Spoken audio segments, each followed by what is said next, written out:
નમસ્કાર, જય ભારત. હું મનસુખ વસોયા. બધાને જય સરદાર વંદન જણાવતા ખૂબ આનંદ થાય છે. ભારતના પનોતા પુત્ર અને દેશના અખંડ એકતાના પ્રતીક એટલે સરદાર વલ્લભભાઈ પટેલ. મારા તમારા નહીં, આખા રાષ્ટ્રના વલ્લભભાઈ પટેલની 150મી જન્મજયંતિ પૂર્વે એવું ભવ્યથી ભવ્ય રૂડું આયોજન કરવામાં આવ્યું છે.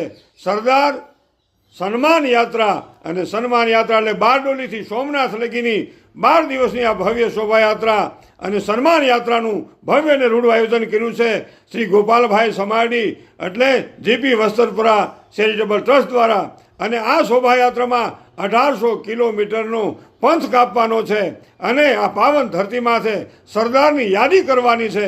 તો મારા વાલા જોડાવ, વધુમાં વધુ જોડાય અને સરદારના સાનિધ્યમાં સરદારના આશીર્વાદ મેળવીએ અને અખંડ ભારતના શિલ્પી તરીકે જેની વ્યાખ્યા છે એમને ખૂબ જ નામ ના મળે એવી પ્રાર્થના સાથે એ ભાઈ તમને કહું છું, જોડાજો હો મારા વાલા. બારડોલીથી સોમનાથ સુધીમાં જ્યાં આપણને લાગુ પડે ત્યાં જોડાજો. ધન્યવાદ, આભાર.